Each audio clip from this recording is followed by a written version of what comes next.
જય ગૌ માતા, કેમ છો બધા મજામાં થશો? તો આજે સવાર થઈ ગયો છે અને સવારમાં કામ ચાલુ કરી દીધું છે, કારણ કે સાંજે આવ્યું હતું માવઠું. કારણ કે એને કાંઈ વરસાદ તો ન જ કહેવાય, બધું આપણને હેરાન કરે, એટલે જો બધું આમ કરી નાખ્યું છે ઉથેલ ને ફાથેલ. કારણ કે પવન જ એવો જોરથી હતો એટલે કાંઈ કહેવાય ઘટે નહીં એવું ને. જો ઓઘા કંઈક આવા કરી નાખ્યા મારા ઓઘા. એક તો માંડ વેસાતો નીરાવ લાવ્યા, એમાંય તે જો આવું થઈ ગયું. આ કુદરત જ્યારે રૂઠે ને ત્યારે આપણું કાંઈ ન હાલે.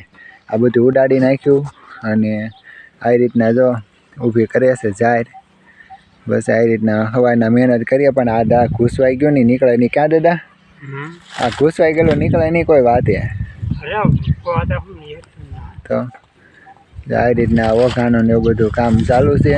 અને જોઈશું આ બધું મેદાન બધું ઢાંક્યું હતું, બધું ઉડાડી જ નાખ્યું, કાંઈ આવા જ નથી દીધું. કારણ કે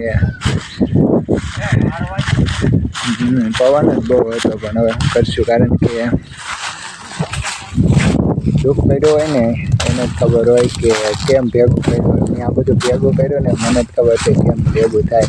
પણ હવે કુદરત સામે તો કોઈનું કાંઈ હાલવાનું નથી. કારણ કે મેન તો અમારી છે ને જે વાછડીયું બાંધવાની બિલ્લી હતી ને એ તે બે ફાઈ ગઈ. કારણ કે વાછડીને સિંહો રહેતો બપોરે બહુ સારો ઠંડો, તો બિલ્લીનું ઝાડ પણ કપાઈ ગયું છે. બધી ડાળી એટલે આમ કપાણું હતું ઝાડ તો અહીંયા જ છે બિલ્લીનું, પણ આમ સૈયો વાછડીને રહેતો, પણ આમ પવન બહુ હતો ને એટલે બધી બટકી ગઈ. પછી આવ નીચે તો ન જ આવે, તો પછી મેં ત્યાં બિલ્લી પર ચડી અને કાપી નાખી. તો જો બિલ્લીમાં કેટલા સરસ મજાના બિલ્લા છે. ઉનાળામાં એવું જ્યુસ બનાવીને પીતા બધાય, કારણ કે ગૌમાતાનું દૂધ અને આ બિલ્લાનું જ્યુસ બનાવવાનું, અને બહુ ઠંડુ મસ્ત લાગતું. બધા બહુ પીતા. પણ હવે જો ને ઝાડની તો હેરામશેર કરી નાખી. કેટલા બધા બિલ્લા હતા અને મેન અમારી વાછડીઓને સૈયો વયો ગયો છે બિચારીઓને. તો આ બધો આ રસ્તો હતો, રસ્તો રોકાઈ ગયો હતો, એટલે મારે માથે ચડીને બિલ્લી કાપવી પડી.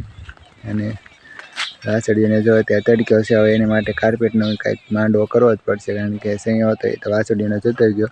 રાનકોકડી છે અમારી, રાનકોકડી બહુ આવીથી ખરી ગઈ, પણ રાનકોકડી નથી પડી, એટલે સારું એટલો સૈયો રહેશે. એટલે બપોર થાય ને એટલે ઘણો સૈયો આવી જાય છે વાછડીઓને. અને જો તમારી બધી ઉભા છે. નીરાવ ખાઈ લીધો, બસ હવે એ પાણી પી લેશે, પછી બેસી જાય 2-3 વાગ્યા સુધી બેસી જાય. 3 વાગે પાછો નીરાવ ચાલુ કરી દઈશું. આજે તો હિંમત હારી ગયા છીએ. નોરતાનો બીજો દિવસ છે અને કઠણાઈ કાંઈ ન ઘટે. કઠણાઈ માંડ કરીને નીરાવ, એક તો અમારે અહીંયા નીરાવ નથી મળતો વેચાતો, અને બધું બગાડ્યું. અને થયું હવે છે કુદરતને હાથમાં તો કાંઈ આપણું છે નહીં, કાંઈ હાલવાનું નથી. પણ હવે કુદરત રૂઠે અને કોણ ધ્યાન રાખે ભાઈ. બસ હવે એને બધું આપવાનું છે ને એને છીનવી લીધું. એટલે મારે તો એટલું ઓછું બગાડો છે તો મને આમ એટલું ટેન્શન થાય. બિચારા ગૌશાળાવાળાને તો આમ કેટલું બધું બિચારાને પડ્યું છે. ખેતીવાડીવાળાને તે ખેડૂતને તે પૂળાને એવું કેટલું બધું પડ્યું છે.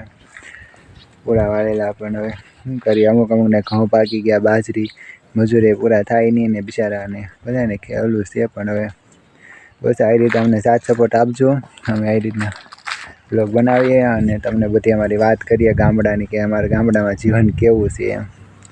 તો બધાને જય ગૌ માતા.